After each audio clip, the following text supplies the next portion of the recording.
અત્યારે સોની બજારમાં કહી શકાય કે ભયંકર મંદીનો માહોલ જોવા મળે છે. લોકો આવશ્યક વસ્તુ ખરીદી કરવાની હોય તો જ ખરીદી કરવા છે, કારણ કે લગ્નની ભર સિઝન છે એટલે જરૂરિયાત છે એટલું સોનું ખરીદી જાય છે અને ખાસ કરીને એના બજેટમાં ચાલી રહ્યા છે. અત્યારે જે ભાવનો ઉછાળો ભયંકર રીતે આવ્યો છે, સોનું તો આપવું જ પડે, ચાંદી પણ આપવી પડે, પણ જે વજનની દ્રષ્ટિએ જોઈ તો પહેલા જે 5 ગ્રામની વસ્તુ લેતા હતા આજે એ જ વસ્તુ એ 3 ગ્રામમાં 2 ગ્રામમાં લોકો લેવા બેઠા છે.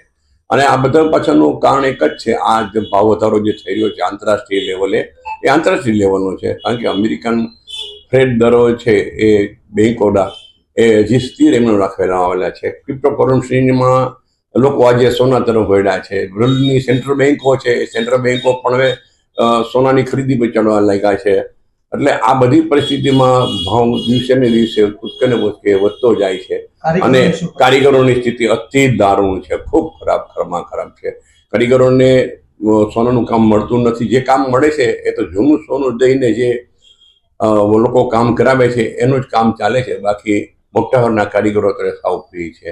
આવી પરિસ્થિતિ રહી તો રાજકોટ સોની બજારની શું પરિસ્થિતિ? અત્યારે પરિસ્થિતિ એટલી નાજુક છે. તમે હમણાં જાણતો છે કે અત્યારે થોડા દિવસ પહેલા સોનીવાલા 2-3 કારીગરો પોઈઝન પીને, કારણ કે એટલી બધી મોંઘવારી અને હપ્તા ભરવાનો પૈસા ન હોવાથી આવી સ્થિતિમાં એ લોકો અત્યારે મૂંઝાયેલા છે. ઘણા અત્યારે સમાજના કારીગરોનો ફોન આવે છે કે 2 મહિના 3 મહિના અમારું ભાડું ચડી ગયું છે, અમારું ભાડું આપી શકતા નથી, કામકાજ નથી.